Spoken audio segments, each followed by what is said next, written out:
Hey guys, tonight we wake up stranded on a shattered hull as the sun breaks over Shipwreck Island's jagged silhouette.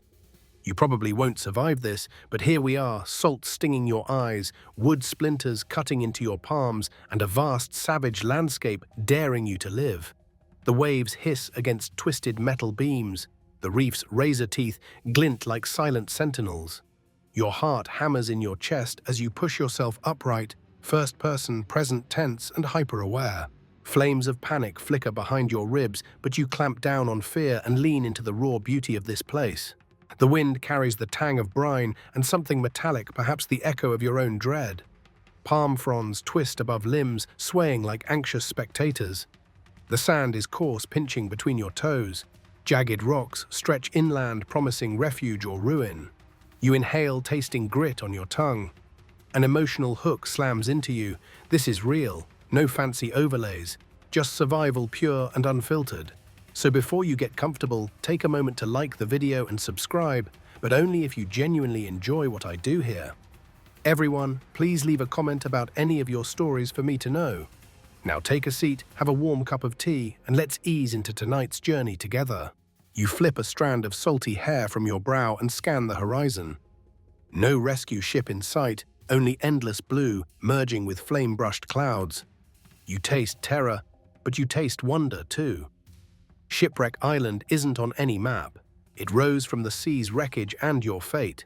The hull you rest upon is part skeletal remains of that freighter, its spine jutting from the sand at a broken angle.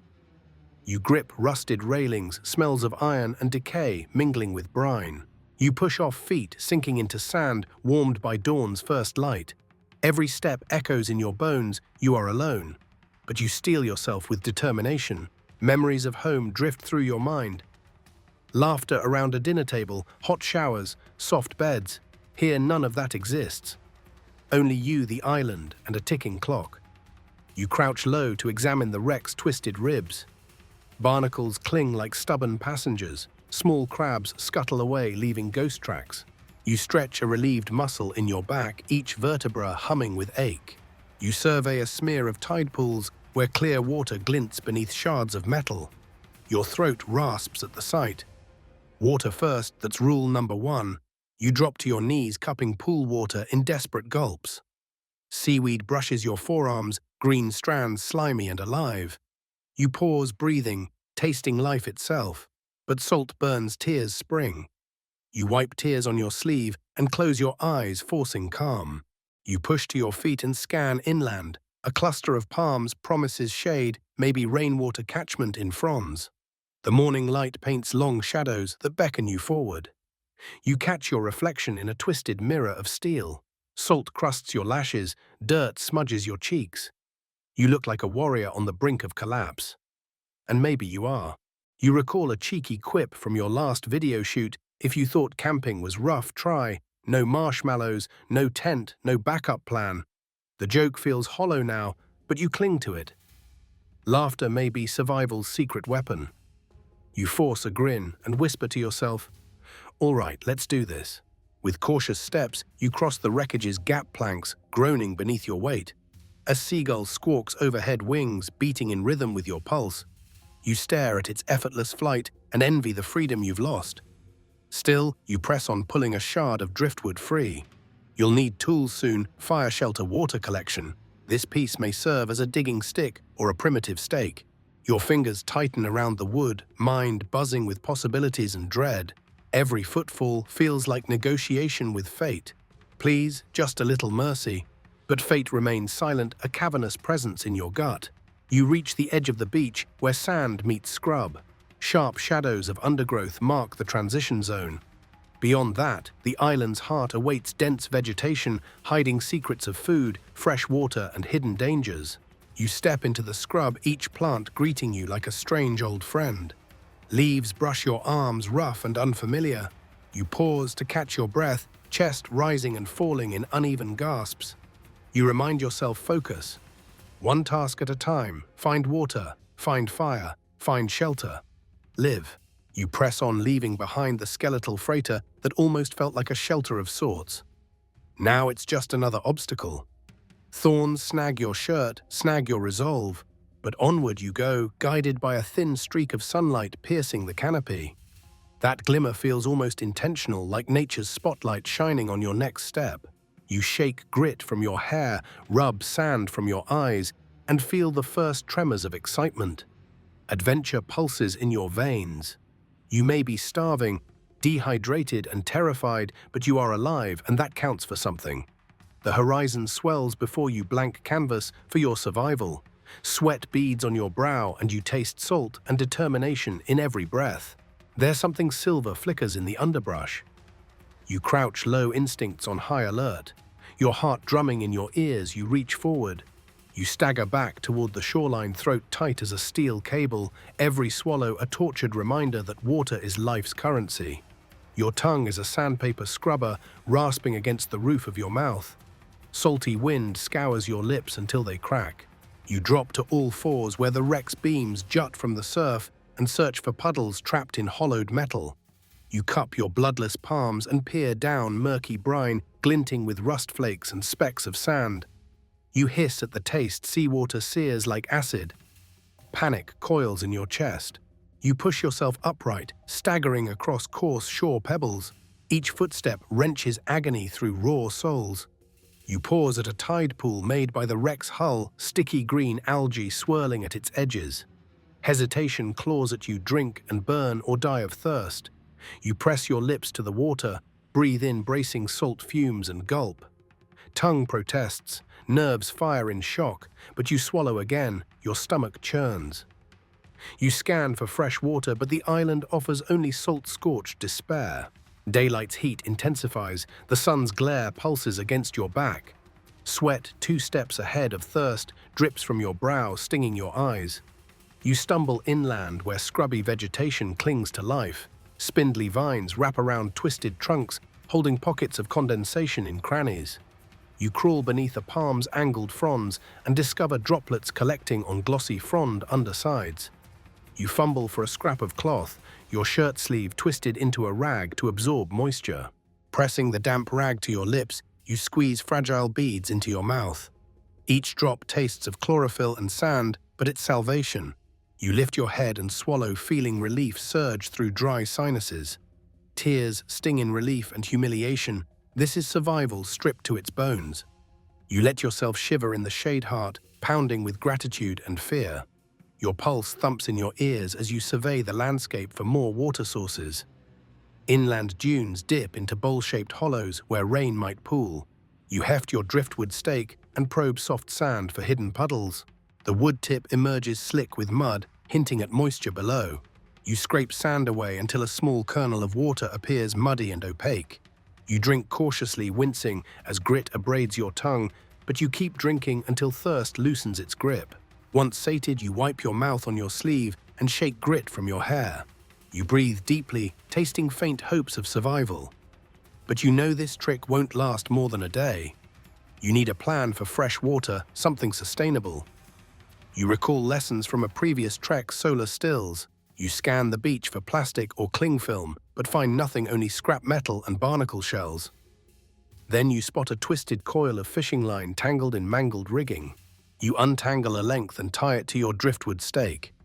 Using a flat piece of wreckage as a makeshift nod to a sloping frame, you plan to fashion a primitive drip collector.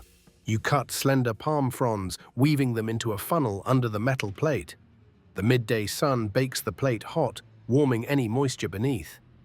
You drape a torn section of your shirt over the setup, stretched taut between stakes. Beneath you place a shell to catch drips. Sweat beads on the shirt's underside rolled off in tiny pearls toward the shell. You sit back and wait, shivering in the tropical noon heat, blinking against sunbeams. For a moment it seems hopeless. Then a single glimmering drop slides down the fabric hem into the shell. You exhale, lungs loosening for the first time. You watch, mesmerized, as drop by drop salty sweat and condensate mingle into clear sweetness. You cup the shell and lift the precious liquid to your mouth. It tastes faintly of iron and sweat, but it's alive. Relief floods your veins, replacing panic with fierce determination. You refill the shell twice, letting each sip revive your sagging spine. You feel your head clear, thirst retreating. But even as your body cools, your mind races. 14 days alone ahead. You must multiply these drops into survival gallons. You stand and pace, imprinting in your mind every twist of metal rig and every pocket of shade. You realize the wreck's corrugated panels could serve as multiple collectors if propped at angles across beach dunes. You sketch plans in the sand with your digging stick. Stakes here, cloth there, shell buckets underneath. Each arc of your finger brings the schematic to life, a network of solar stills harvesting dew and condensation from morning mist. Exhaustion tugs at your muscles, but excitement sparks behind your eyes. You envision gathering flasks of water each dawn, storing them in hollowed coconuts you'll carve. You press palms together in a silent vow you'll not wilt under thirst's tyranny. You will conquer this island's arid cruelty. Your stomach grumbles, reminding you that water alone won't sustain you. But water is first. You breathe in the salt air chest, rising with bold resolve. Parched panic recedes into focused action. You gather more fronds, more cloth fragments, and begin assembling multiple drip sites along the hull's shadow line. Each frond holds droplets like nature's pipette, and you channel every drop into your bounty of survival. Despite the sun's fury, your hands work deliberately, driven by the primal hum of self-preservation. The island stretches out silent, but for your ragged breaths and the distant hiss of surf. You're thirsty, you're scared, but you're alive, and right now, that's enough to keep you fighting. Your stomach rumbles like distant thunder, a hollow cavern echoing with despair. You press your forehead against a splintered beam of the wreck, letting the metallic chill cool the fever of hunger clawing at your gut. The sun is relentless overhead, baking you in its blistering glare, but you dare not retreat into shade, yet you need calories to fuel this fight for life. You rise, legs wobbling, and survey the beach for anything edible. Driftwood debris is strewn like a ship's discarded memories, tangled with seaweed shells and plastic detritus. You stoop to examine a cluster of mussels clamped onto a broken plank.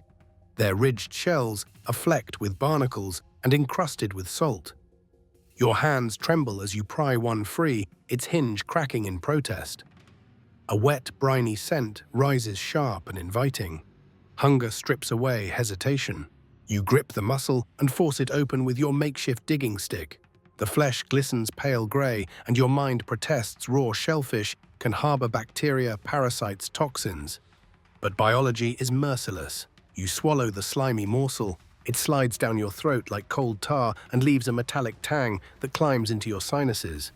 Your stomach churns, but you force another bite, then another. Each mouthful fills a gnawing void, dulling the edge of despair. You pluck mussels one by one until your hands ache, using shell shards to pry them open, palms slick with seawater and grit. You recall that cheeky quip from earlier, if you thought camping was rough, but laughter is a distant echo. Right now you must eat. With a meager bounty in your belly, you stagger inland where underbrush promises more sustenance. Cactus-like spiky bushes cluster near the dunes. You remember lessons from survival training. Some succulents hold water and nutrition, but others sting with toxins. You crouch beside a low-branching plant with elongated leaves that glint with dew. You gently squeeze a leaf, watching clear liquid bead at its base.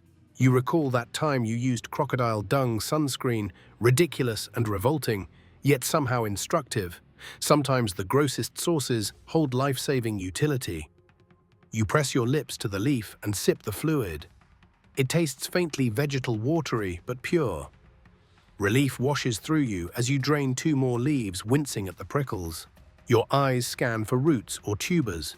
You kick at the base of a stunted shrub, sending clods of sand flying. Beneath you find a knot of true roots, thick white and starchy. You heft your driftwood stick and leverage it under a root knot. The plant resists, clinging stubbornly to the soil. You lean your weight in muscles quaking with effort, until the root tugs free, spraying sand and earth onto your shirt. You strip away its bark with fingernails and bite into the crisp interior. Sweet starch floods your mouth, filling the hollow in your gut with gentle warmth. You chew, deliberately savoring each fragment. But foraging is gamble, and you've already paid for one bad decision. The muscle's richness churns mid-gut cramps. You press a hand to your belly, bracing yourself against a wave of nausea. The salt water you drank earlier has left your stomach lining raw, and now rough starch and detritus swirl in a digestive storm. You stagger to the shade of a leaning mast, clutching your abdomen, and kneel in the cool shadow. You breathe yields and exhales, focusing on slowing your pulse. Sweat beads on your forehead as you wait for cramps to dull. When the pain subsides, you force another bite of root, hoping to coax your digestive system back into cooperation. You sip dew water from a frond funnel, each drop tempering acid and grit. You swallow gingerly, tasting resilience. Hunger no longer feels like a ragged void, but a signal your body begging for fuel, demanding that you pay attention. You scan the beach and then into the forest edge. Tropical vegetation in dense tangles may hide fruits or nuts, but also snakes and spiders. Fear flares. You recall the time you improvised crocodile dung sunscreen. Need drove you to reckless trials. But hunger now demands the same daring. You tread carefully into the tree line, using your digging stick to part vines and tap suspicious hollows. Leaves whisper secrets as you pass. Something shifts overhead, perhaps a bird, perhaps nothing. You freeze, adrenaline quickening your senses. Then you spot a cluster of bright orange bulbs hanging from a vine. Their color suggests caution, but orange could also signal ripeness. You pinch one between thumb and forefinger. It plumps slightly under pressure and sprays sweet-scented juice. You taste a drop on your fingertip. It's tangy, almost citrusy. Encouraged, you twist off a handful into a palm. You pop one into your mouth and feel zing bloom on your tongue. Their flesh is firm and juicy, a miracle of hydration and sugar. Your belly softens, gratitude and surprise mingling with caution. You chew, methodically aware of potential toxins. So far, so good. You swallow the orange globules and feel energy bloom in your limbs. You gather as many as you can carry, stuffing pockets with fruit. Your breathing steadies as nutrition courses through. You realize you've just beaten a savage gamble. Wild fruits can kill, but these sustain. You tuck the rest into a fold of your shirt, improvising a pouch. Hunger's roar has quieted into a prompt hum. You lean on your digging stick, surveying the battlefield, a shoreline of wreckage, the encroaching jungle, and your pioneering network of drip collectors glittering in the sun. You taste hopes in every droplet and morsel you've risked your life for. The island's cruelty is matched by its generosity if you approach with respect and cunning. You let your mind replay the lessons test before you eat slow. Introduction, cautious sips and bites. Every choice a negotiation with death. You wipe sweat from your hand and rinse it in a dew well. Your fingers smear with orange residue and grit, but you don't care. Each stain is a badge of perseverance. Up ahead, deeper vegetation folds into shadow, promising more food and peril in equal measure. You feel hunger's edge dull into manageable focus. You will need protein, fats, and micronutrients, mussels, roots, fruits, maybe insects. You recall reading that a diet too reliant on starchy roots can cause deficiency. So you vow to keep diversifying your menu, more mussels, if your gut forgives more succulents, maybe the occasional cricket or grub. But for now, your body hums with survival's sweet fuel. As you walk back toward your dripping cloth stills, you pause to look at the freighter's broken ribs. They stand like silent judges, witness to your gamble and triumph. You reach the first basin, scrape droplets into a shell, and lift the gift to your mouth. You taste sun and sweat and victory in that drop, proof that life persists. You dip again, savoring each sip. Loneliness presses at you, but hunger has been tamed into opportunity. You feel a flicker of excitement for tomorrow's hunt mapping. More fruit vines, exploring inland springs, maybe even fashioning a crude snare. This island may try to break you, but you've shown it your teeth. You press on each step firmer than before, guided by rumbling tide, dripping nets of cloth, and the promise that tomorrow's breakfast is within your grasp. The sun is a hammer overhead, each ray a burning nail driven through your back. You press your palms against the rough bark of a leaning palm tree, skin already salt-cracked and raw, as if the island itself is branding you with its merciless heat. You taste defeat in every bead of sweat that trickles down your spine, sizzling as it kisses sun-baked flesh. First person present tense locks you into this moment. You are here, and here you must endure. You shift your weight, scanning the horizon. Heat waves ripple off the sand like mirages, dancing and dissolving beyond reach. Your shirt, soaked through from earlier dew collection, clings to your torso in clammy patches that amplify the scalding. You rip the shirt off, knotting it at your waist to regain some airflow. Your chest expands with each ragged breath, ribs pressing against sunburned skin. You strain to lift your digging stick, its wood blistering hot where it lay in the open sun. You drop it and step back, wincing as the tip smolders. Even your tools betray you now. You limp toward the makeshift drip collectors, desperate for a fresh drop of water to soothe the burning heat. Each cloth funnel is taut and glistening with morning's harvest, but the midday sun has dried most droplets into salt crusts. You blink sweat from your eyes and pry a shard of shell from the nearest gathering basin. You flick away the white flakes, revealing a scant trickle of moisture clinging to the fabric. You cup it and bring it to your lips, only a scant film of moisture remains, but it tastes like salvation cold against scorched cartilage. You sip slowly, stretching the relief like a lifeline. Your skin prickles with prickly heat, rash, tiny red dots blooming across your arms and legs. You itch and scratch, but you know that rain-soaked fronds or mud poultices might offer relief if you can find them. You survey the island edge where dark green foliage promises shade and respite. You drag yourself forward each step, negotiating with pain. Gravelly sand shifts beneath your feet, sending shards of heat into bruised soles. You curse under your breath, a whisper lost to the relentless surf roar. Under the canopy's fringe, temperature drops enough to feel physical relief. You brush aside hanging vines and emerge into a cathedral of palms and ferns. Sunlight filters through in emerald shafts, casting speckled shadows that dance on the forest floor. The air smells of damp earth and decaying leaves, a swampy perfume that speaks of hidden springs. You sink to your knees, pressing your palms into cool soil. Fingers disappear into soft mulch, and you close your eyes, pressing your forehead to the ground. A tremor of gratitude ripples through you.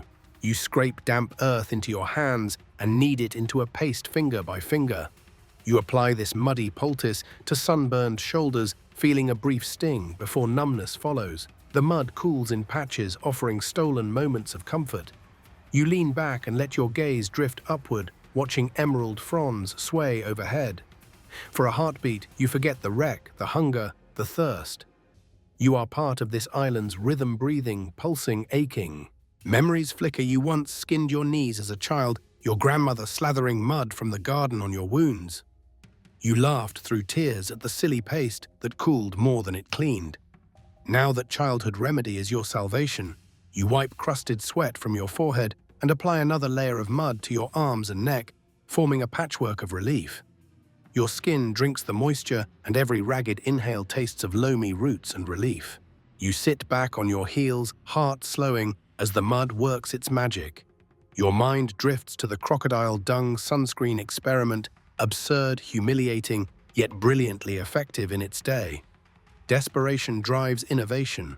You inspect the narrowing pathway underfoot, thinking of gingery poultices or mashed fruit as cooling salves.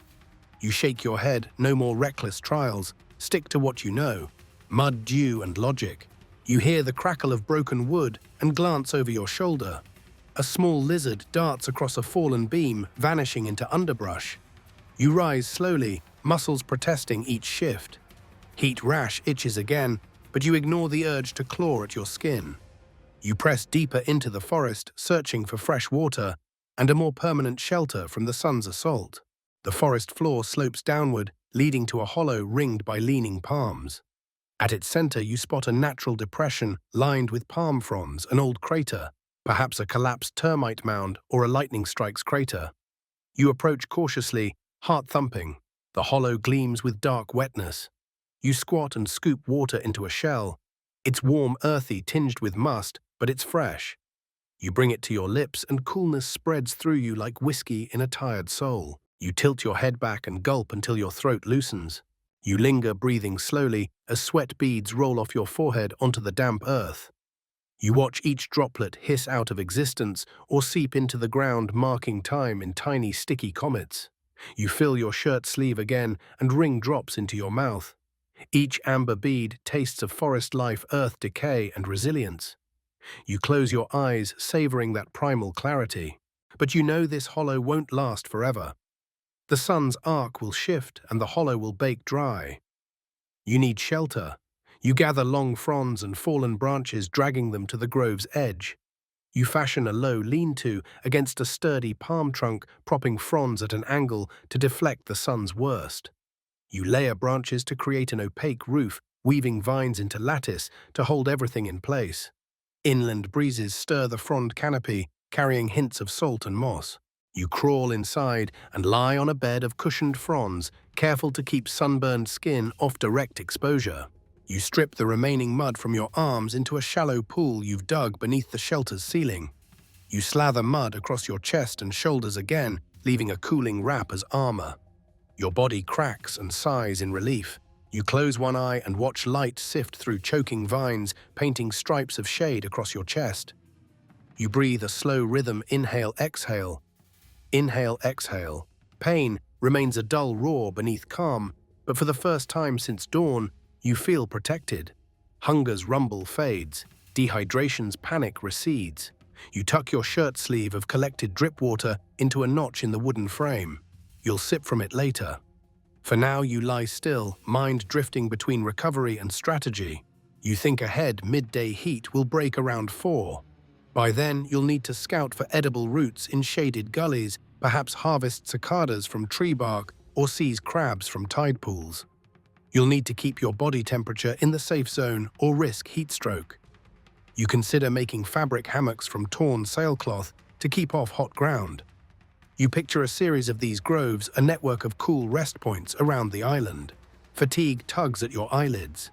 You resist the urge to nap. Micro-naps can blur hours and kill awareness. Instead, you count the fronds overhead, tracing each vein. You murmur a quiet mantra, stay alert, stay alive. You can almost feel the island listening.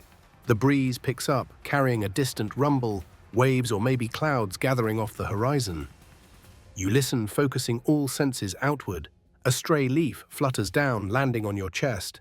You watch as the wind lifts it back to life, swirling it away. That tiny dance feels hopeful. You flex your fingers, tracing lines in the mud poultice as it dries. Salt crystals sparkle like tiny diamonds against reddened skin. You close your eyes and let the mud's weight anchor you, reminding you of Earth's embrace. Here, half buried in debris and fern fronds, you find a fragile piece even as the sun's hammer continues to rise and fall outside. You breathe deep and whisper, I can take this. You open your eyes to the mottled light and feel an ember of defiance glow inside. Your skin may be cracked, burned and itching, but your spirit remains intact. You are alive and this island is not yet done with you. You scavenge through the wreck's splintered underbelly, heart hammering as sparks of hope ignite in your mind. Tinder is life here. Without fire, you're prey to the island's raw brutality. Your fingers search every crevice of mangled metal and driftwood for dry fiber. You pry weathered rope strands from a corroded pulley, then tear palm fronds into thin strips. Each strand coils in your hands like a coiled serpent alive with promise. Sunlight filters through broken hull plates, illuminating floating motes of dust like tiny embers in the air.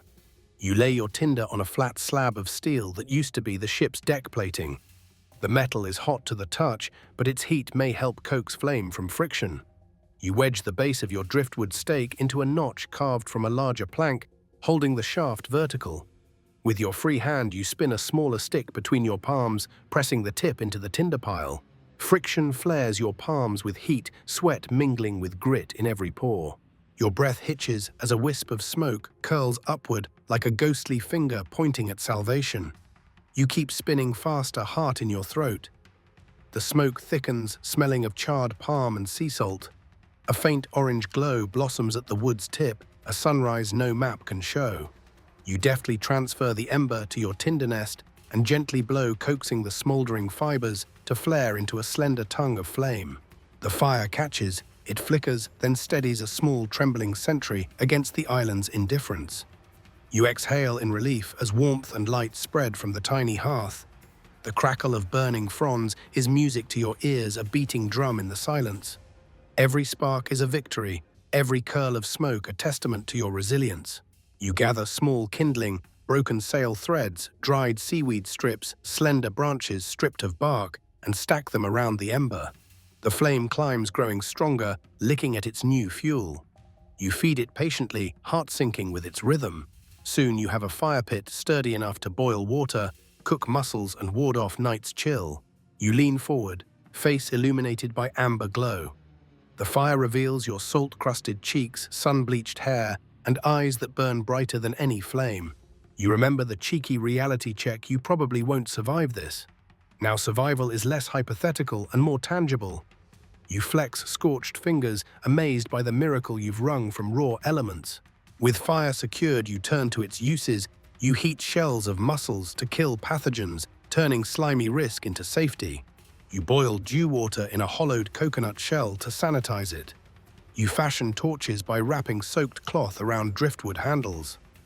Fire is more than survival, it's transformation. As dusk approaches, you light torches around your lean-to, sending dancing shadows across palm trunks. The island's shape softens in wavering light, no longer menacing, but manageable. You feel a surge of pride tinged with humility. Nature may be ruthless, but you've earned a place by its mercy. You stand shoulders squared and whisper to the flames, "Thank you." Then, with fire crackling at your back, you step forward into the gathering twilight, torch in hand, ready to face the night's long watch. Night falls like a velvet curtain, swallowing color and warmth as the horizon's ember glow dies in a final gasp. You stand at the mouth of your lean-to, torch in hand, watching shadows congeal into the jungle's edges. The air cools sharply, and every rustle of palm fronds against the night breeze sounds like whispered threats. First-person present tense pulls you deeper into the moment. You feel the island's heartbeat in each crackle from your fire pit. You slip inside your shelter, arranging torches around its perimeter so their golden glow forms a jagged halo against darkness. The flickering light paints every branch and frond in molten hues, turning twisting vines into living sculptures. You lean back on the woven palm frond floor feet, braced against the shelter's wooden frame, and feel the night air press against exposed skin. The fire's heat from earlier hours still radiates against your back, a comforting ember against approaching chill. Your heartbeat is loud in your ears, matching the distant crash of waves on the rock-strewn shore. Somewhere beyond, nocturnal creatures stir insects, rasping small mammals, rustling through undergrowth, the occasional distant hoot of a nightbird. You grip your torch handle like a lifeline, knuckles white, every sense on high alert. You remind yourself that fire wards off some dangers, but not all. Snakes and predators may lurk, drawn by curiosity or hunger. Minutes stretch into an hour as you sit in taut silence, firelight dancing across your sunburned shoulders. You think of home, the hush of evening in familiar rooms, the hum of air conditioning, the steady tick of clocks. Here time is measured by ember decay and rising mist. You trace the swirling smoke as it coils toward an ink-black sky, its curled whisper carrying away the day's sweat and grit. Your stomach rumbles, but you resist foraging in the dark. One wrong step, one rustle too many, and you could fall victim to a hidden crevice or serpent strike. Instead, you sip cautiously from your flaked shell still water, collected in a coconut, half its surface glowing in torchlight. Each swallow is prayer and promise fuel to keep your vigil. You pull your digging stick close and lean forward, studying the ground for any clue of movement. A scuttling scorpion darts across the frond mat inside your shelter, its pincers raised defensively. You flick your torch toward it, and the little creature freezes, glittering under flame. You drop a small shard of shell at its edge, watching until it scuttles away into the shadows. Even here, life finds a way. Cold creeps in beneath your skin, a subtle tremor that trickles through bones. You press your palms to the warm embers of the fire pit, stroking charcoal and ash until heat soothes your fingertips. You drop your torch near the flames, letting the fanned wick flare brighter for a moment before settling back into steady burn. The shifting light casts grotesque shapes on palm trunks, giant claws, twisting arms, reminders that the night world obeys its own strange rules. You close your eyes, letting the symphony of nocturnal sounds wash over you, the hiss of surf, the chirp of crickets, the distant splash of a fish leaping. You inhale deeply, tasting smoke and salt and cool earth. Fear flickers, but it's tempered by pride. You've built a fire, a shelter, a source of water, and you remain unbroken. A sudden crack, a branch snapping beyond the shelter jerks you upright. Adrenaline spikes every nerve, screaming. You snatch up your torch and shine its beam toward the noise. Dark silhouettes shift between trunks. For a heartbeat, you imagine giant predators looming.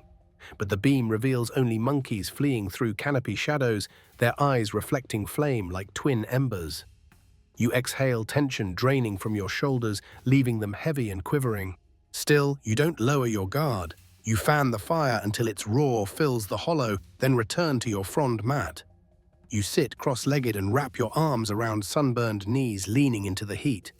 The crackle of burning branches is steady, comforting an island lullaby. You run your fingers through matted hair and glance at the sky above the shelter's entrance. Stars spatter across the darkness, tiny pinpricks that glitter between frond gaps. You wonder if rescue vessels might see torch signals from afar, or if those twinkling lights above blink in indifference to your plight. Memories drift, childhood camping trips, toasting marshmallows over tame fires. You smile wryly at how far you've strayed from that innocence, no tents, no chocolate, no predictable comforts. Only you wedge of driftwood and a fire that feels more like a friend than a tool. You whisper to the flames, "I've got your back." Hunger gnaws again, deeper than before.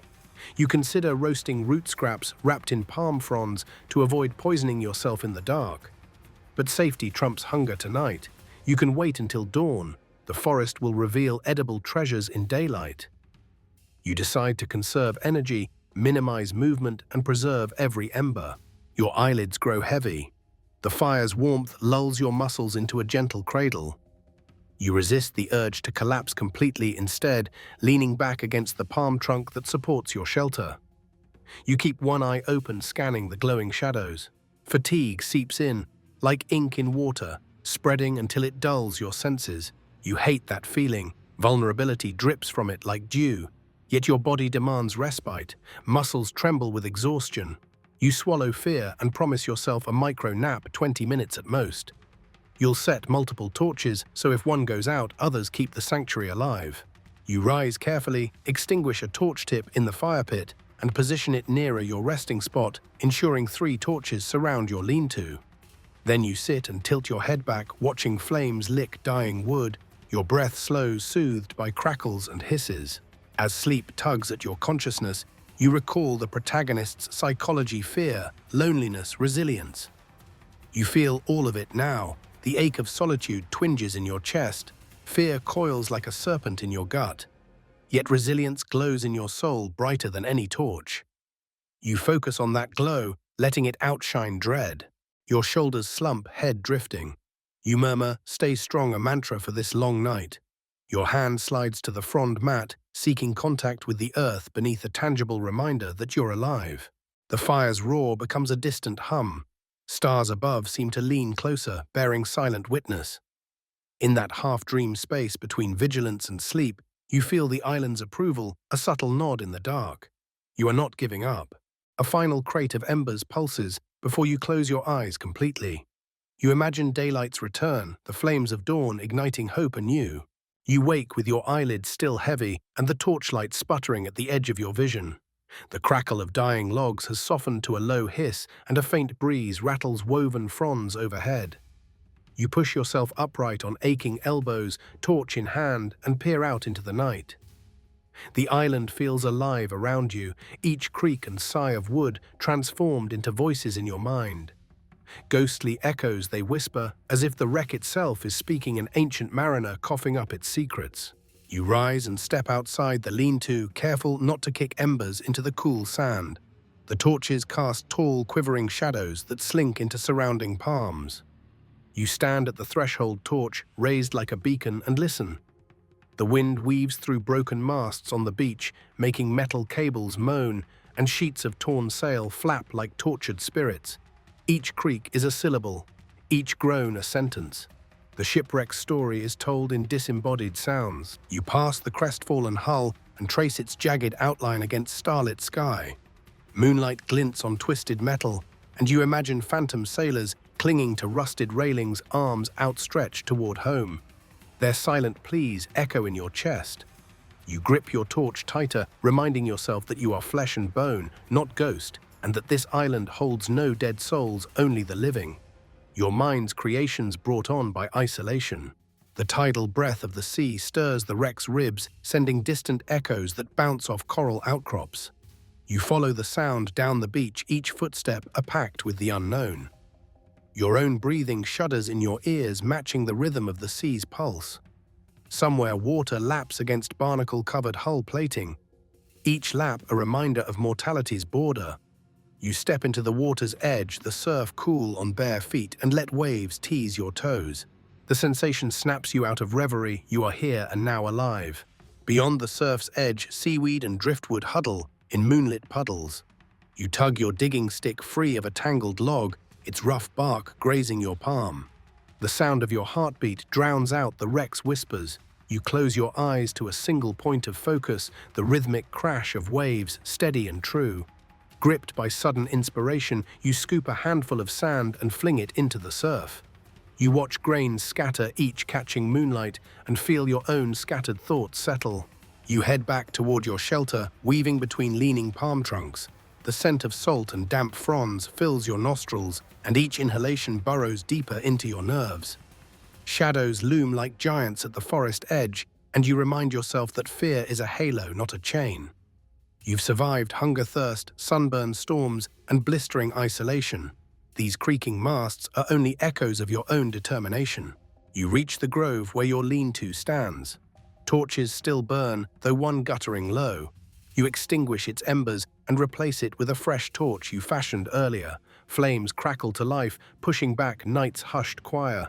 You glance up at the broken sails hanging on masts, tattered remnants that flap like ragged banners. Their tears catch moonlight and transform into spectral wings. You settle on the frond-covered floor of your shelter, torch in hand, and let the firelight dance across your skin. Shadows stretch and shrink, performing a silent ballet you cannot fully interpret. Still, you watch transfixed. The island's voice drifts through every flicker, inviting you to listen to learn. You close your eyes, trusting your ears instead. The metallic groans meld with the rustle of fronds, the hiss of embers, and the distant roar of the ocean into one cohesive symphony, nature's orchestra. You recall the jaw-snapping loneliness of midday sun, the parched panic when water was nothing more than a distant dream, the electric shock of forging fire from raw materials. Those triumphs and terrors loop through your mind like a film reel. And now in darkness, you recognize them as verses in your survival song. The wreck's broken timbers supply the rhythm, and your heartbeat supplies the melody. A sudden gust rattles the lean-to's frond roof, and you startle, bracing against the support pole. Palms sway outside branches, sweeping in ethereal arcs. You realize you miss human speech, real voices, not haunted echoes. You lift your torch and call out, voice cracking, hello. Your own words tremble into the night. Only wind answers, rustling through mast cables and through your tangled thoughts. You lean forward, elbows on your knees, and press your palms together, fingertips touching your torch's wooden handle. You murmur a rough benediction. I hear you. I see you. I'm listening, whether to the island or to your own fractured mind, you cannot tell. But the act settles something in your chest, a pact of respect between you and the unknown. You rise, torch held high, and circle your camp. Every footprint in the sand is a marker of your passage in this place. You trace them thoughtfully, acknowledging each step that brought you this far. You pause at the solar still's cloth funnels, glistening with dew under torchlight. Even in darkness, you can see the small pearls of moisture clinging to fabric. You cup one drop in your palm and let it roll between your fingers, savoring its cold, sweet existence. Your stomach rumbles, but tonight the hunger feels like a quiet companion rather than a tormentor. You dip a shell into collected water and sip slowly, eyes locked on the dark horizon. You taste salt sweat and resolve in that single spoonful. It fuels you more than any fire-fed meal could. You turn back to the lean-to and settle inside again. You nestle against the palm bark wall, torchlight dancing on the woven fronds above. You draw your knees to your chest, wrapping your arms around them like solace. The wreck's ghostly echoes continue their midnight sermon, but now they feel less threatening, more like an invitation to understand this island's language. You close your eyes and let the sounds wash over you. Each creak, moan, and whisper catalogues itself in memory. The soft percussion of wave beats, the metallic sighs, the rustle of fronds, the distant owl's solitary hoot. Against this soundtrack, fear softens into focus, loneliness tightens into reverence. Time slips away, minutes bleeding into hours. When dawn's first glow brushes the horizon, you will rise again to face the island's trials. But for now, you lie in a cocoon of torchlight and creaking masts, cradled by the very wreck that once threatened to bury you. You drift on the edge of sleep, soothed by ghostly echoes that now feel like a lullaby. You rise before first light, muscles aching, yet fueled by a fresh sense of purpose. Building a proper shelter is non-negotiable. Last night's lean-to kept you alive, but daylight demands a more robust fortress against rain-wind and prying eyes of predators. You gorge on a handful of orange fruits and sip dew water as pale dawn spills through fronds. First-person present tense carries you forward. You are a builder, an architect of survival. You stash your digging stick and torch stub beside yesterday's solar still, then haul a length of frayed sailcloth from the wreck's bow. The torn canvas flaps like a wounded bird in the gentle breeze. You run your fingers over the stitching holes and rust stains, remnants of ocean voyages and storms conquered by that ship. Now it will serve you here. You break off a long sliver of barnacle-encrusted metal rod from the hull's rail to use as a central support. Its iron surface is coated in salt, rough under your palms, but sturdy enough to bear weight. First, you map out the shelter's footprint. You scratch a rectangle in the sand, roughly 2 paces wide and 3 paces long, room enough to sit upright and curl up at night. You mark corners with driftwood stakes you sharpened with shell shards. Each peg goes in at an angle so winds won't pull them loose. Your hands work methodically, muscles humming with memory of carpentry classes long ago. You ground your digging stick vertically at the far corner and lean the metal rod against it as a spine. Next, you gather palm fronds and broken masts to form a frame. You split a thick branch with your digging stick, creating 2 V-shaped forks. You wedge these in the ground, bracing the metal spine so it stands firm. Then you lash horizontal crossbeams, straight poles, stripped of bark between forks using lengths of fishing line. The line is thin but tenacious, biting into wood like a serpent's coil. You double knot each tie, muttering a silent promise, "Hold, don't fail me."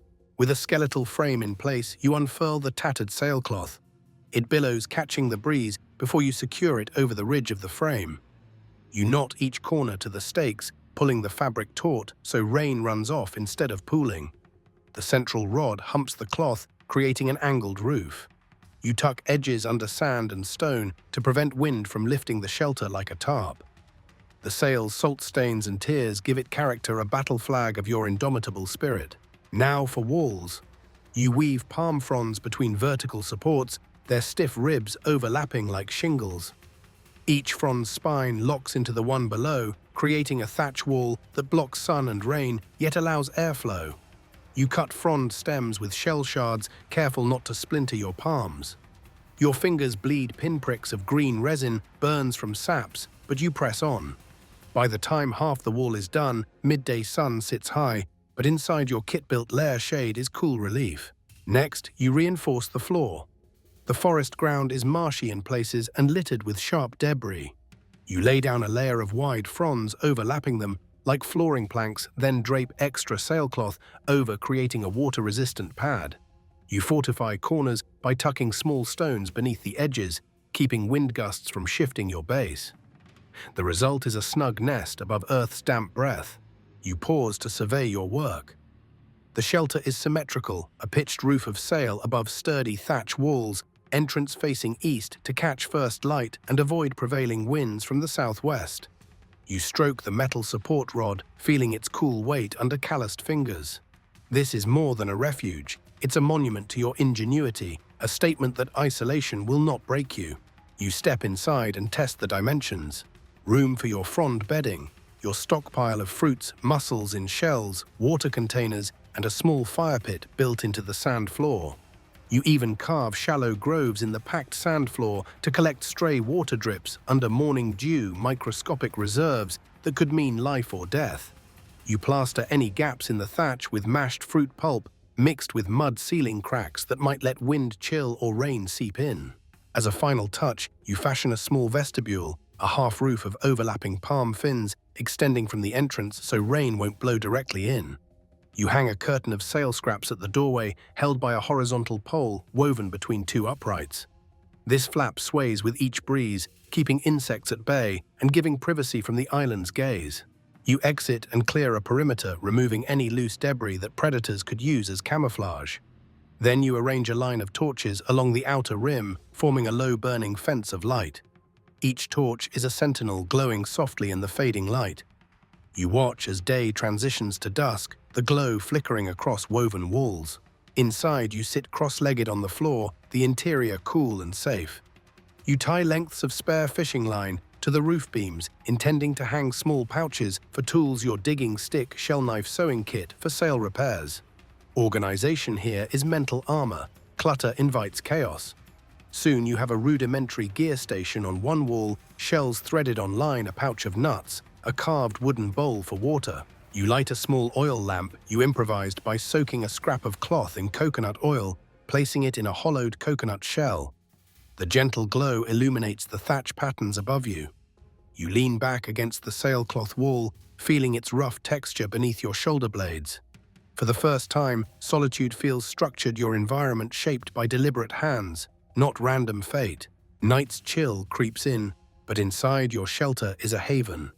You toast a few shell-heated mussels over the coals, listening to the sizzle as heat kills any lingering bacteria.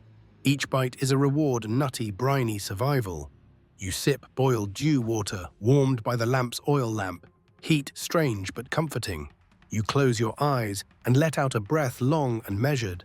Not the ragged gasps of thirst and fear, but steady lungs accepting accomplishment.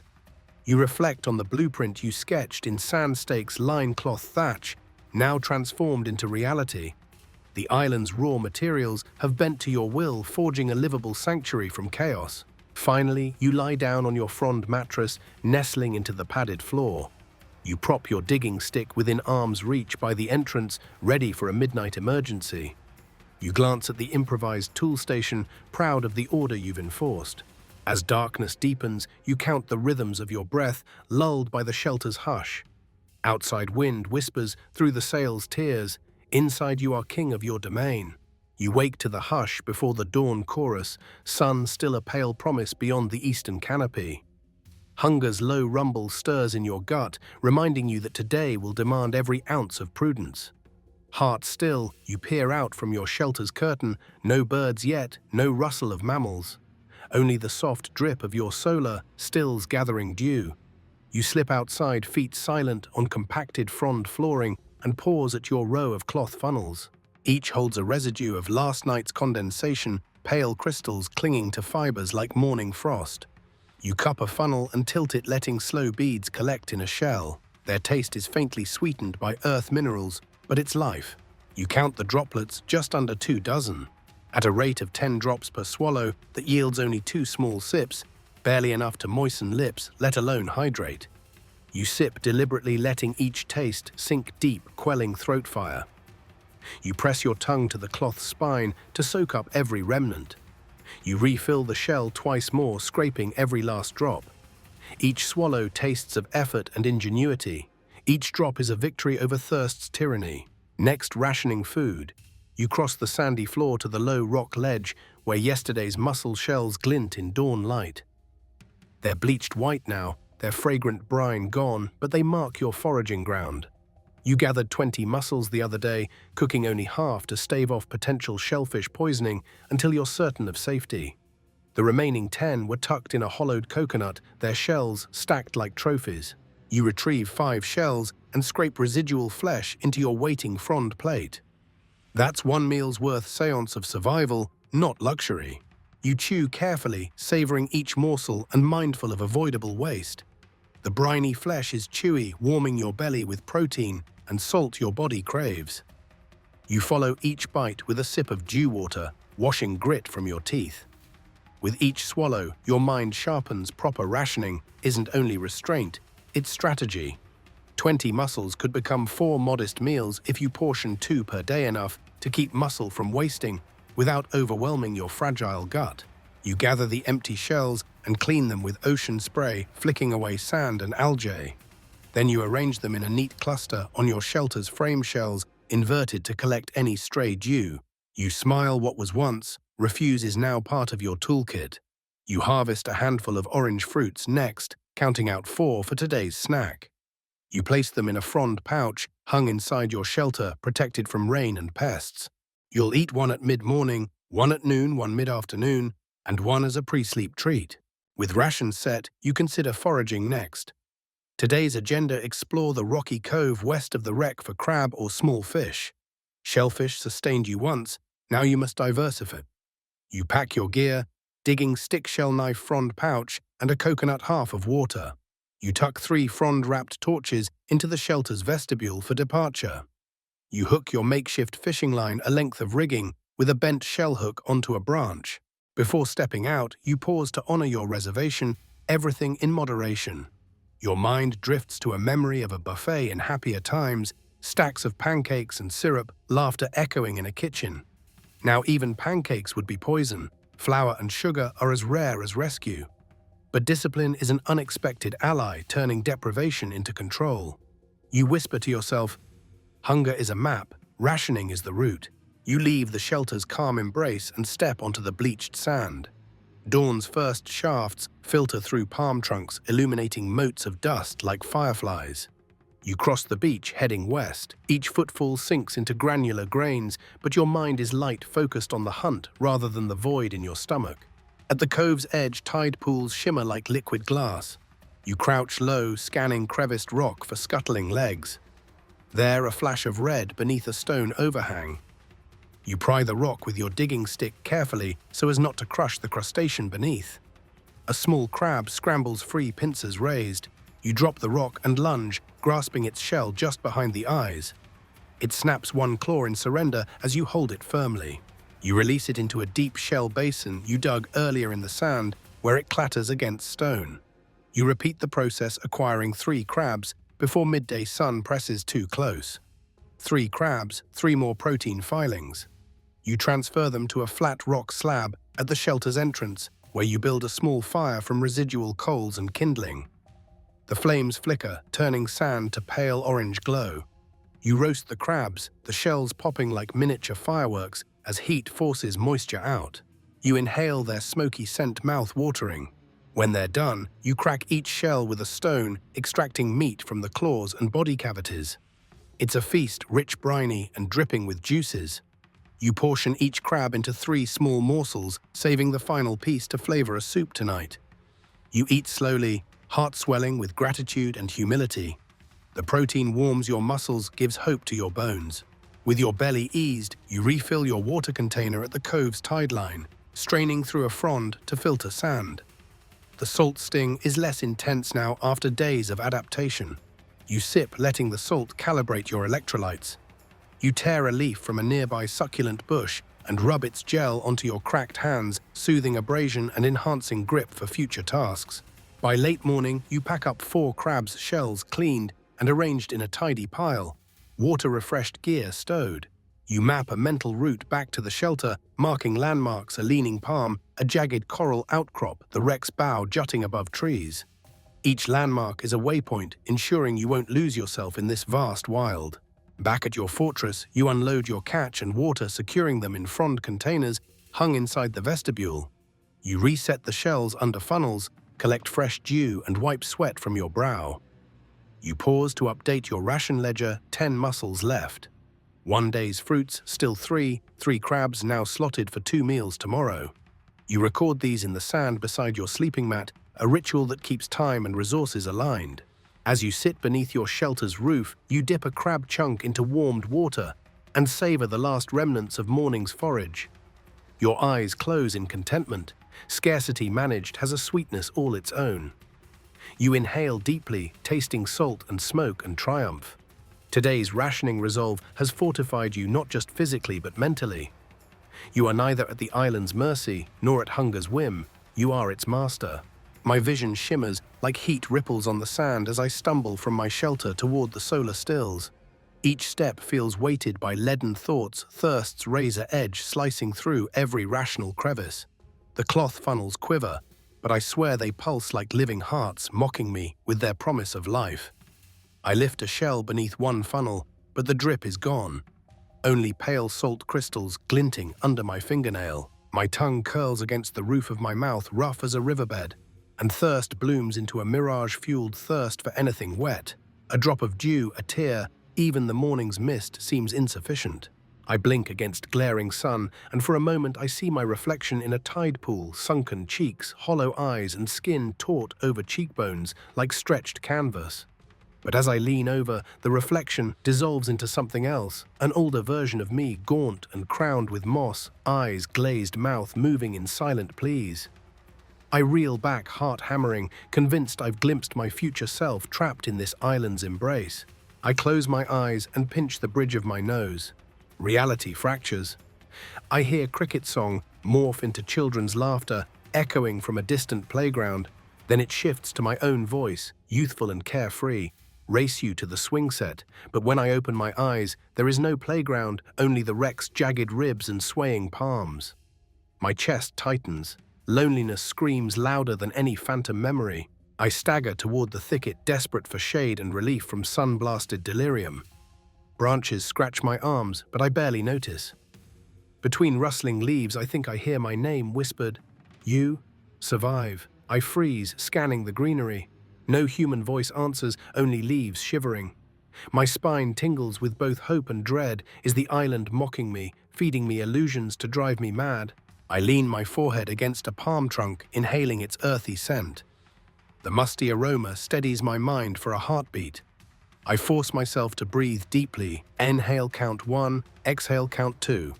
I remind myself of facts: 4 days without reliable water, 2 days without fresh food, but I have dew fruits, crabs rationed neatly back at camp. Focus on tally, not terror. I close my eyes again, and the darkness behind my eyelids swirls with phantoms. I see a river clear, rushing, beckoning me forward. I thrust myself toward it, but the sand beneath my toes shifts. The river vanishes. Instead, there are bones, small white fragments glinting in the underbrush. I recoil, heart thudding, and realize they're just white rocks.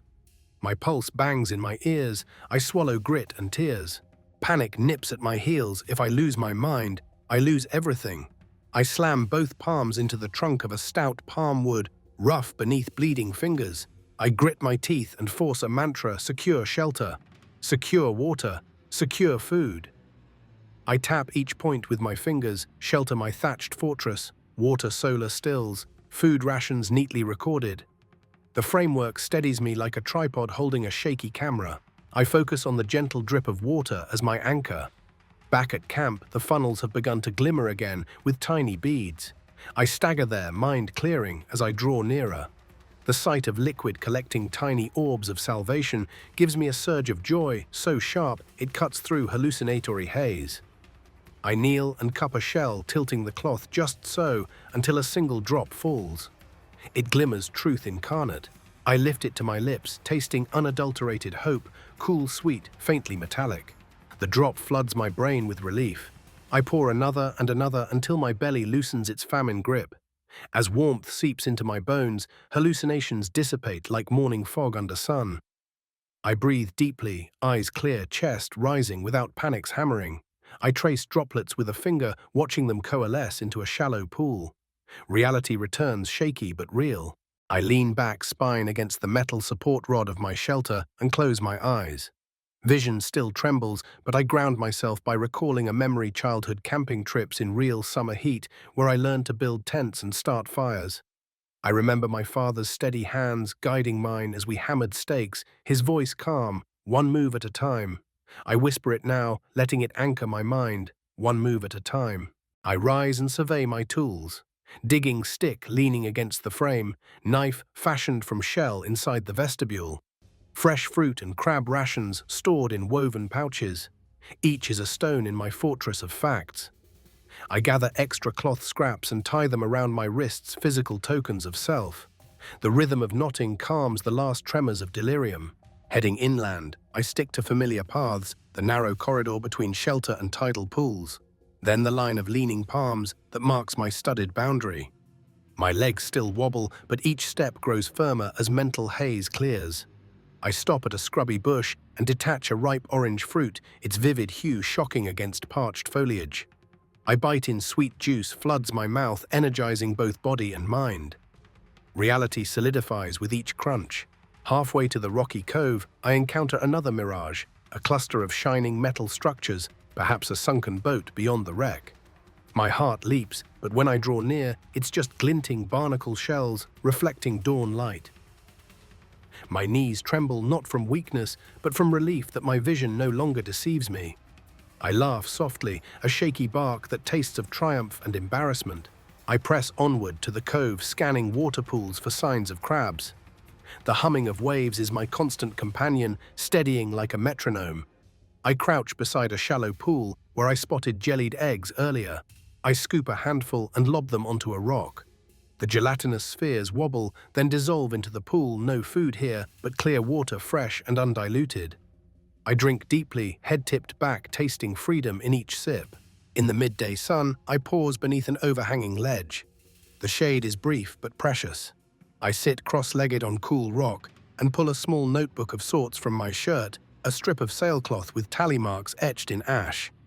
I update my delirium, tally 2 suspicious visions, cured 1, crushing mirage resisted, and mind intact. I draw a line through today's hallucination, sealing it away as a lesson, not a breakdown. I fold the cloth and secure it in a vest pocket. Then I stand spine straightening, feeling the hum of resilience pulse through me. Hallucinations tested my grip, but I reached deeper into my reserves, discipline memories, simple rituals to reclaim clarity. Dehydration is ruthless, but I am more ruthless in my refusal to surrender. I resume hunting at the cove's edge, prying stones and gathering 3 more crabs before the sun reaches its zenith. Each catch is a tangible proof of reality, tough shell twitching legs, the cold weight in my hand, meat to nourish my brain and body. I feel my mind sharpen with each minute, free from fevered fantasies. By late afternoon, I return to camp with fresh crabs and water. I unload the bounty, stow my tools, and lean against the shelter's frame. Sweat cools on healing mud poultice, and my skin hums with restored steadiness. I cup my hands around a shell of water and drink, letting clarity flood my senses. Thirst and hunger may conjure mirages, but resolve conjures life. I gather more fronds to repair loose thatch, sew splits in sailcloth with fishing line, and prepare a proper crab broth by simmering shells in dew water over embers. Each deliberate action is an affirmation of reality and control. Illusions fade under the steady glow of focused purpose. When twilight arrives, I'll face night's whispers again, ghostly echoes, rustling secrets, but now I carry proof that mind is as vital as muscle. I trace the coast in measured steps, gathering driftwood for tomorrow's fire. The island may try to shatter me with sweat, hunger, and hallucination, but I will piece myself back together every time. I settle inside my fortress, exhausted but lucid. As the final embers glow, I feel a hard-won peace. Hallucinations tested me, but I outlasted them. My grip on reality is firmer than ever, and tomorrow's fight will be met with clear sight and steady hands. First light spills like molten gold across the eastern reef as I haul my makeshift signal mirror from its nest beneath the sailcloth. My hands tighten around the polished piece of barnacle-scraped metal, a fragment of the ship's galley, like a severed shard of hope. Today I choose to become the beacon to turn desperation into invitation. I step onto the sand mirror, raised, scanning the horizon for targets. Distant cloud banks unsettlingly empty, ocean ripples unbroken, and beyond the teasing smear of sea on sky where ships might glide unseen. I recall the physics lesson, angle the mirror just so catch the sun's beam and reflect it into the eyes of passing vessels. I find the sun's position mid-morning, about 45 degrees above the horizon, and turn the mirror's back to my face. I lift it until pinpoint light dances on the palm trunk ahead. My heart jolts. The tiny flash is like firing a flare across the beach. I practice shifting the angle, watching the spot jump across sand tree trunks, then out across the water toward that boundless blur at the horizon. Each flicker feels like a pulse stating, I am here. I tuck the driftwood handle I carved into the mirror's edge, my own ergonomic grip, and step closer to the surf. Salt water sprays my boots as waves crest and break. I plant my feet firm, knees bent, leaning into the ocean's roar. The beam flashes on wet sand, then out to sea, tracing a path of hope that might catch a lookout's eye. My body hums with adrenaline. This is action, not mere survival. Fire warmed me, water sustained me, and now signal beckons rescuer. Minutes pass in a rhythm of motionless tension and sudden strobing light.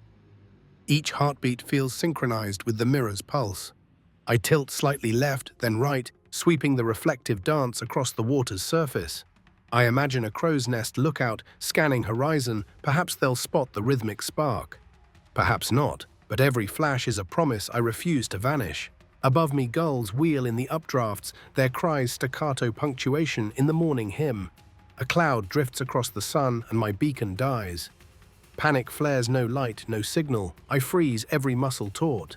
Then the cloud clears and I exhale, raising the mirror again. The spotlight returns more urgent this time. I crank my torso, pivoting on the balls of my feet, willing the beam to find someone out there. I pause, mirror lowered for a breath. Goosebumps prickle my arms despite the heat. My throat catches on hope and fear in equal measure. I speak aloud, words swallowed by surf. Come find me. It feels ridiculous. Who am I yelling at the sea's million miles of emptiness? Yet speaking affirms my will. I lift the mirror again, watching the light puncture distance like a Morse code of survival. Half an hour drifts by. My arm trembles from holding position, but I refuse to rest. I shift grip, alternate hands, adjusting grip on the driftwood handle. My eye blurs from staring at reflected light. I dab sweat from my brow, careful not to smudge the mirror's surface. Each smear is a dimming of hope. I flex fingers at the back, ensuring every crease of skin is clear of salt and grit. At the horizon's edge, I glimpse what could be a dark smudge, a tiny dot, too small to be sure. Heart galloping, I flick the mirror's angle. Light snaps across that smudge, and it wavers. I hold perfectly still, watching. Then the dot grows a shape, breaking the tinted blue of ocean and sky. A ship. My chest explodes with relief and triumph, breath catching in 1,000 shards of joy. I wave both arms, mirror held aloft. I shout, voice ragged, "Over here, I'm here." Waves crash at my knees, but I pay no mind. The ship's silhouette sharpens an outline of hull and mast. My mind spins back to the rescue signal sequence, fire code first, if close enough, and smoke if possible. I glance down at my torch stubs, still coated in oil. There's enough for a quick flare if they venture nearer. I stomp sand toward the waterline as the vessel changes course, a slow but unmistakable arc toward me. My shelter and solar stills shrink into the background. All that matters is this moment. I crouch low, keeping balance, and angle the mirror for maximum reflection. The beam splits across the surf like lightning, then arcs onto the ship's bow as it crests a small swell. I hear a distant shout. It could be my imagination, but it feels like rescue. The ship slows, then halts. A small boat detaches, rowing toward me in crisp, synchronized strokes. I drop the mirror and sprint through shallow waves, cloak of spray misting my face. Each footfall is buoyant with hope. The rescue crew calls back, voices oddly muffled by distance but full of warmth.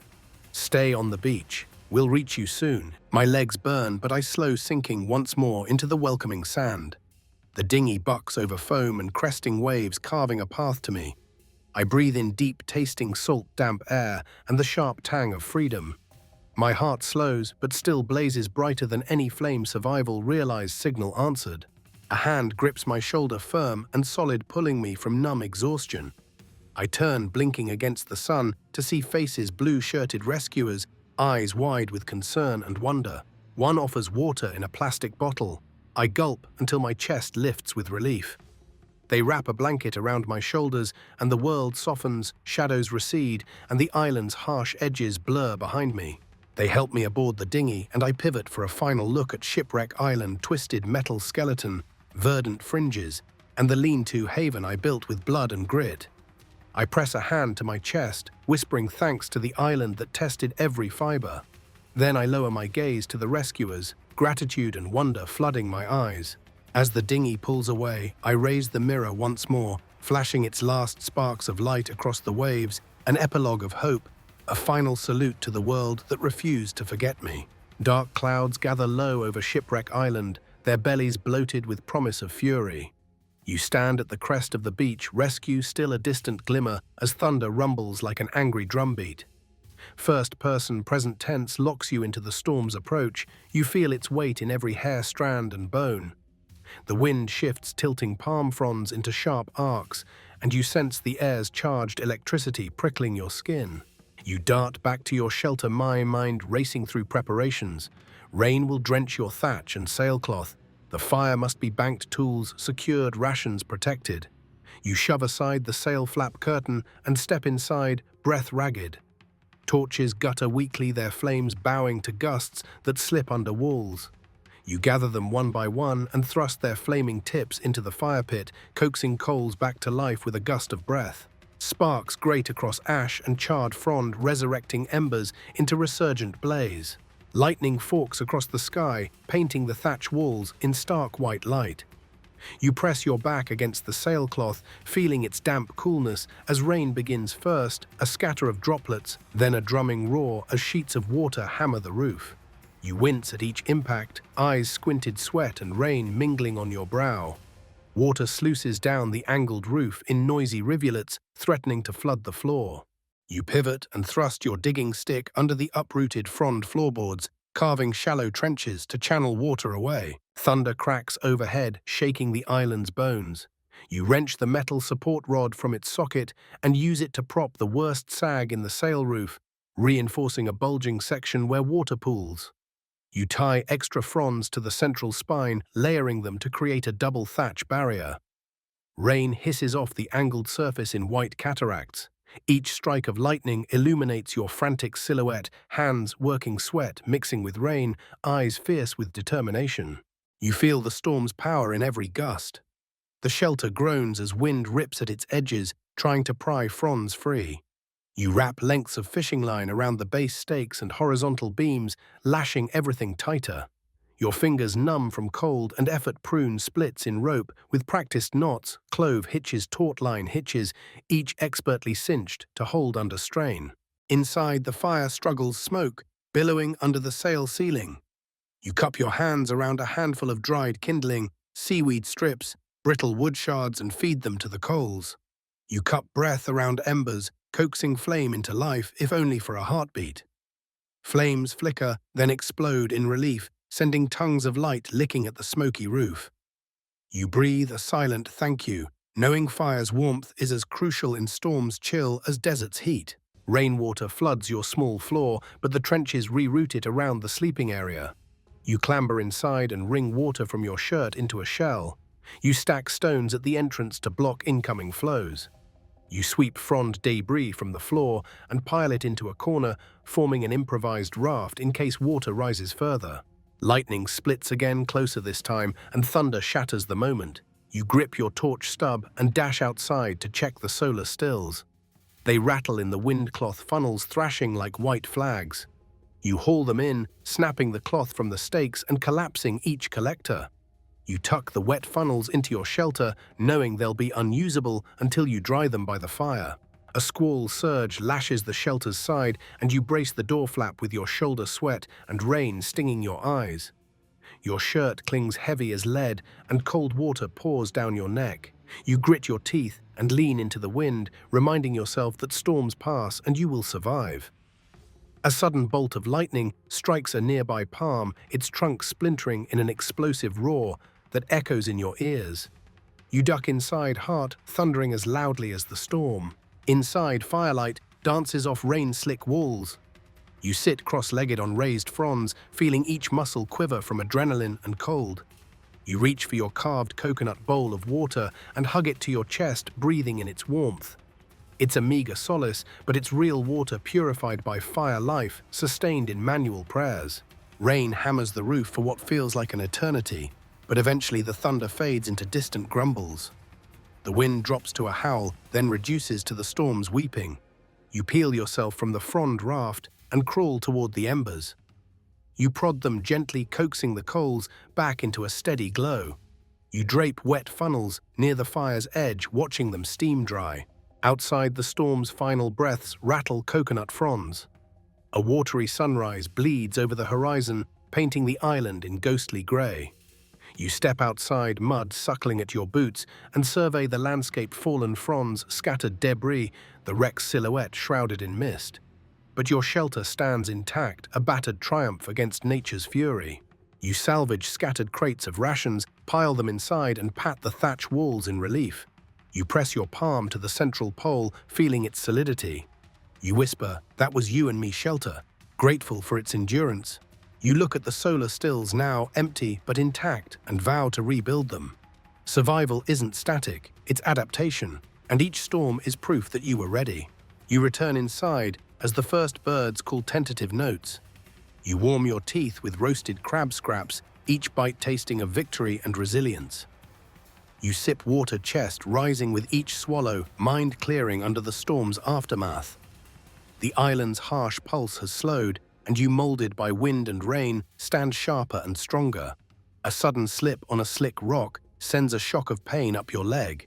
Your ankle twists flesh, scraping against coral's rough edge. You gasp, first person present. You taste copper on your tongue as you collapse onto the sand, heart pounding faster than the surf's roar. You press trembling fingers against the wound, stinging fire lances through every fiber. The island's cruelty finds new form in this agony. You force yourself upright, leaning on your digging stick like a crutch. Each step torques your ankle, and new sharp jabs of agony force a gasp. You grit your teeth, breathing shallow, willing pain to calm. The scraped skin under your ankle boot is raw and bleeding, grains of sand embedded like jagged truths. You bite back a cry, isolation magnifies every hurt. Pain becomes a partner in your survival, unwanted but inseparable. You hobble back toward your shelter, each hop a negotiation with mortality. Memories flicker, the storm's hammering rains, the mirror's stinging flash, the mangled sail framed overhead. Now this scraped ankle anchors you to vulnerability. You step onto loose sand and grit scrapes into the wound, renewing the burn. You pause and kneel, trembling, cupping your hand beneath your ankle to catch any blood runoff. The salty sting in your palm reminds you of survival's currency: blood, sweat, salt. You draw on lessons from first aid: clean, protect, support. But here, medical kits are fantasies. You search your gear for something to staunch the bleeding. A scrap of cloth torn from sailcloth, frayed and stained, becomes your bandage. You tear it into a strip, knotting one end around a nearby stake.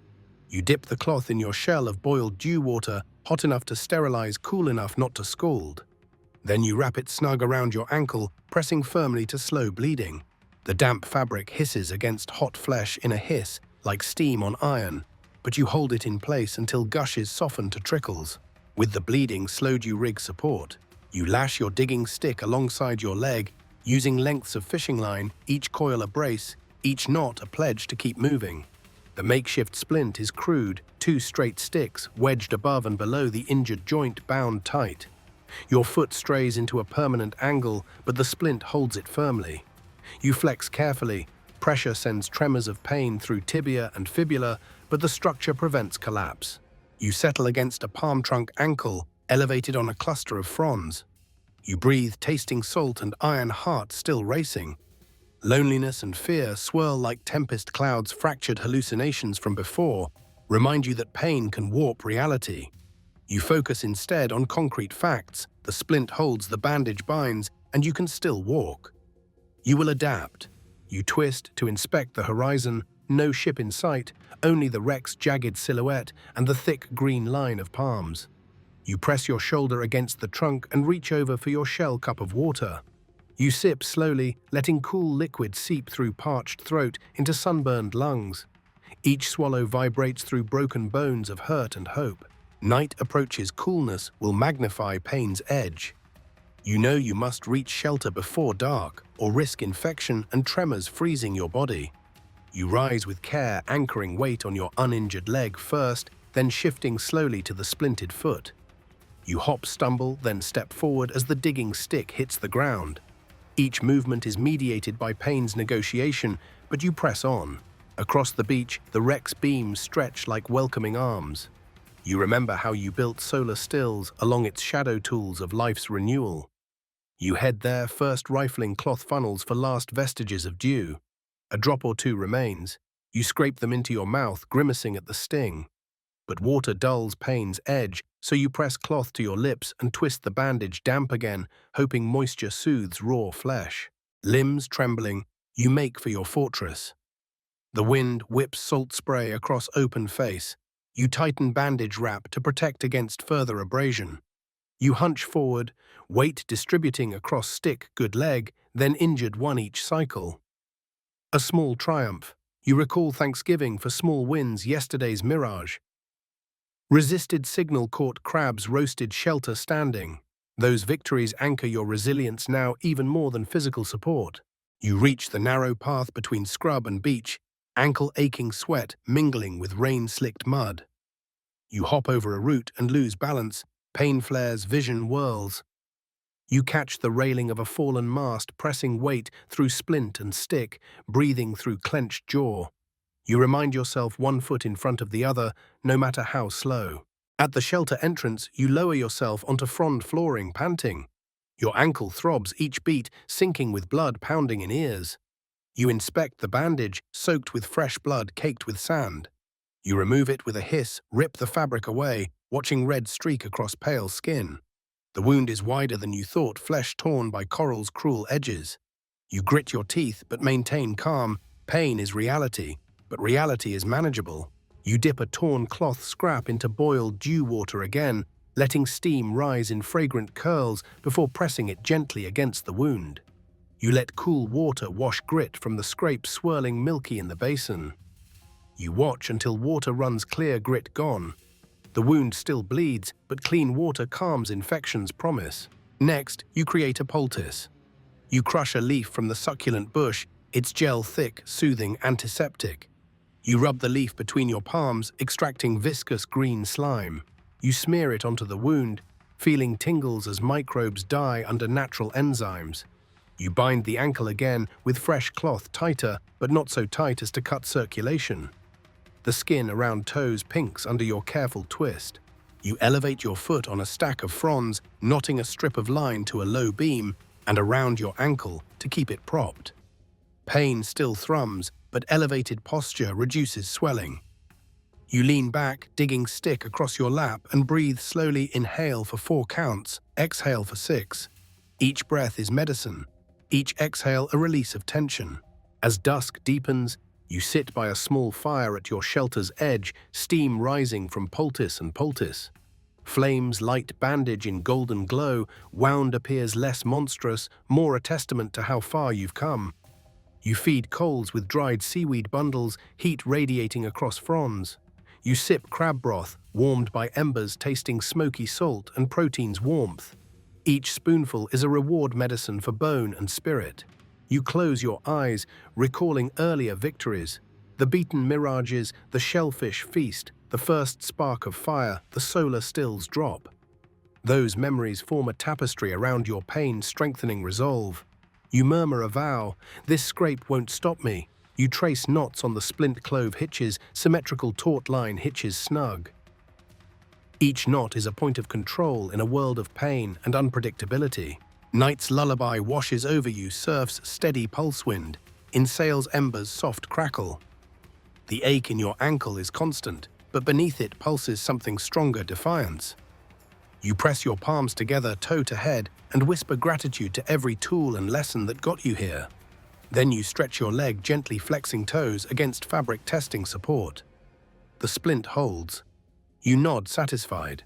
You lean back against the sailcloth wall, shelter walls swaying in the breeze like guardians.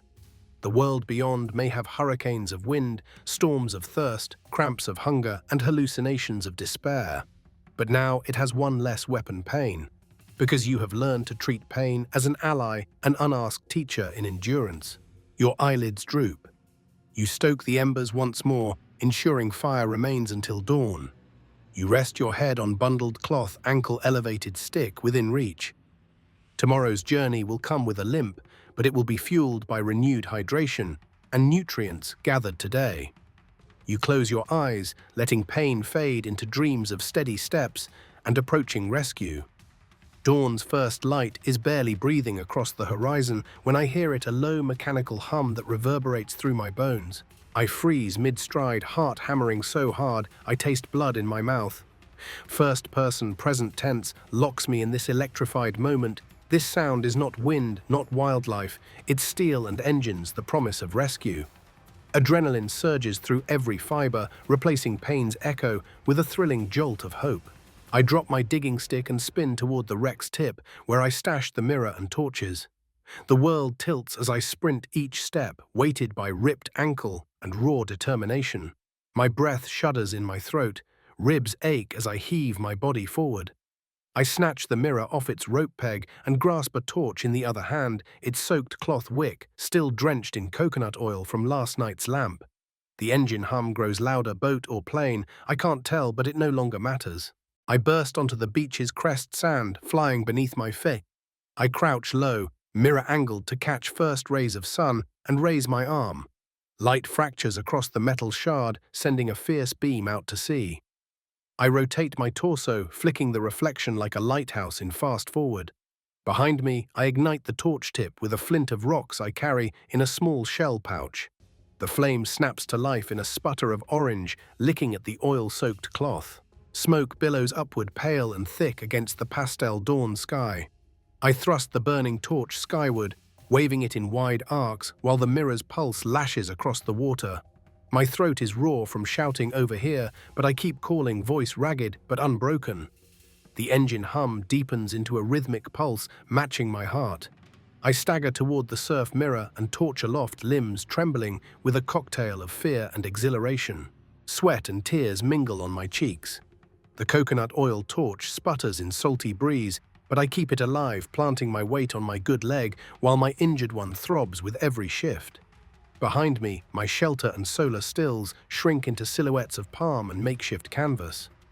Survival's tools are secondary now. The vessel's arrival defines success. Suddenly, a metallic screech cuts through the hum, the unmistakable clank of metal on metal. I lift my eyes to the horizon where a small craft emerges, hull slicing through waves like a shark cutting water. Its pilot squints back at me, hand-shielding eyes, as the dinghy accelerates. I fire the mirror beam in rapid bursts, torch flames waving in broad semaphore gestures. Rescue is needed here now. My legs wobble as I sprint down the sloping sand mirror, tipping dangerously against my forehead. I nearly drop it into the surf, but catch it with one hand, water sizzling as salt hisses on its heated back. I fling the beam onto the boat's hull, and the pilot reacts, pointing back at me with one arm raised. I race forward, each footfall propelling me closer to salvation. Waves break around my calves as I reach chest-deep water, torch held high so flame resists the tide. The dinghy's bow looms within reach. Rescuers shout instructions over wind and engine roar. I duck under the stern wave mirror held above my head and call back, "I'm here. Thank you." My voice cracks, but the words carry across the foam. A rescuer lunges out of the dinghy, grabbing my mirror hand. I hand it over without hesitation, grief mingling with gratitude as I surrender my rescue signal. Another stretches a hand for the torch flame guttering, but still alive. They guide me into the boat, careful of my injured ankle and plastic bottle of water clenched in my fist. As I step aboard, my weight seems too heavy, but they brace me gently, murmuring words I can't quite catch over engine's roar. The dinghy pulls away, leaving the island's silhouette behind. I glance back, seeing the twisted hull, the tattered lean-to, and the swaying palm groves I've claimed as home. My chest tightens, relief, pride, grief for what I leave behind. I clutch the wooden edge of the dinghy, knuckles white, and whisper a silent farewell. Thank you, Shipwreck Island. The engine hum transitions into a steady roar as we head out to meet the mothership. My body trembles with exhaustion and unspent adrenaline. A rescuer drapes a blanket around my shoulders and I burrow into its warmth, eyes glistening with tears and salt. They press a fresh water bottle into my hands. I cradle it like a relic, then lift it to my lips in long, trembling gulps. Wind whips past, carrying sea spray and possibility. I close my eyes, leaning back against the cold metal hull, and let the rhythmic slap of waves below lull the raw edges of my spirit. Ahead, the larger ship's silhouette grows solid, and full of humanity. I swallow, voice husky, as I murmur to the rescuer beside me, I made it. They nod, eyes kind, and point toward the looming vessel where medics stand ready. My chest heaves in a laugh, cough of relief. The journey back seems surreal. No hungry stomach, no blazing sun, no fraying tools, just the promise of warmth, clean water and a soft bed. Rescues prelude crescendos as the dinghy bumps against the ship's ladder. I extend my hands, both cautious and eager, and climb toward new shores. The engine hum fades behind me, replaced by voices, feet on metal decks, the gentle hush of care. The island falls away, but its lessons cling: resourcefulness, grit, and the fierce pulse of hope. As I step onto the mothership's deck, a medic catches me, wrapping me in a warm embrace of blankets and words. I look back once more, Shipwreck Island, framed by morning light, and let out a breath I didn't know I was holding.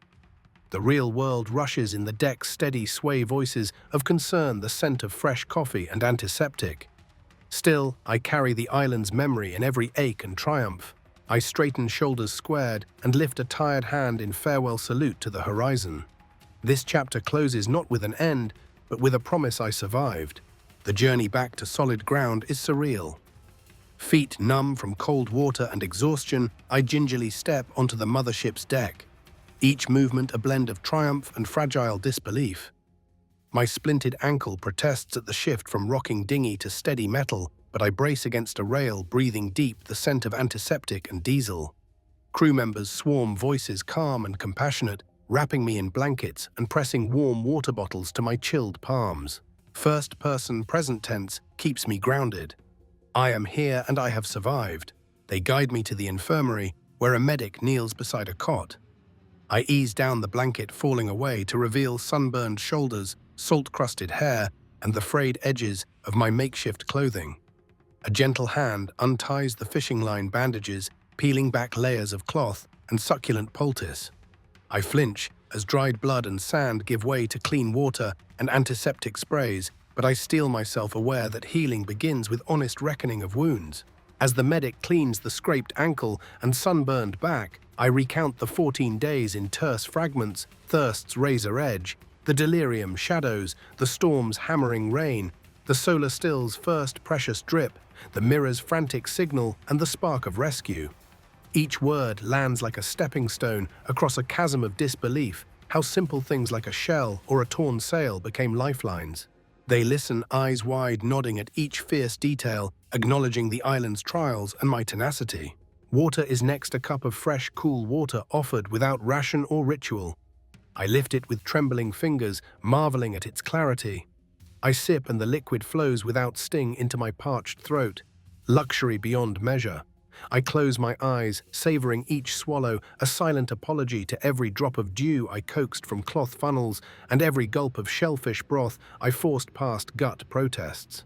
Fed and cleaned my legs, stretched out on crisp white linens, I feel the weight of solitude lift. The storm scars on my shoulders sting as the medic applies cooling gel. I stretch arms overhead and rotate ankles, gently testing strength. A stark contrast to the splint's rigid support-controlled movement feels like freedom's first steps. I smile, pain still lingers, but so does resilience. Outside the infirmary door, laughter drifts from a crew mess, the clatter of utensils and hum of conversation. It sounds like another world, one I thought lost forever. Yet these human strangers moments ago now cradle my survival story in their care. I thumb the wooden edge of the mirror I tucked into my shirt. Its fractured surface still holds a spark of hope. I place it on the bedside table, a totem of the island's harsh grace. Late afternoon sun slants through the porthole, painting stripes across the cot. I pull blankets up to my chin and watch the waves churn beneath the hull. I whisper gratitude to Shipwreck Island. Its cruelty forged my ingenuity. Its isolation sharpened my spirit. I will carry these lessons like stars on a map, guiding future journeys. They tell me landfall is imminent. Soon I will step onto soil that is not bleached by salt or baked by sun, onto floors that are soft with carpet, not rough with frond mats. Yet I know the world beyond this deck will need time to absorb my story. 22 days back to civilization, 14 alone on an island, each a chapter of transformation. I press my hand to the mirror shard, its edges smooth from days of use. Tomorrow, I will speak to the world cameras, ready scripts awaiting. But tonight I rest cradled in safety, heart still echoing the island's heartbeat. I close my eyes, letting the ship's steady motion lull me, lulled by human voices rather than creaking masts. The ship's gentle sway rocks me into a calm I haven't felt in 2 weeks. My breath slows to match the rhythm of waves against the hull, and the antiseptic scent fades beneath the warmth of blankets and the hum of quiet conversation just beyond the infirmary door. Fear and hunger release their grip in this moment, leaving space for tender reflection. I survived. Imagine the island's dawns and dusks, each painted with scorching light or stormy grey, and realize that every beat of your heart was a choice to endure. 14 sunburned sunrises taught me to value shade, the soft drip of dew, and the comfort of a few splintered boards. 14 star-filled nights whispered the importance of fire shelter and the courage to listen to barren winds for secrets of survival.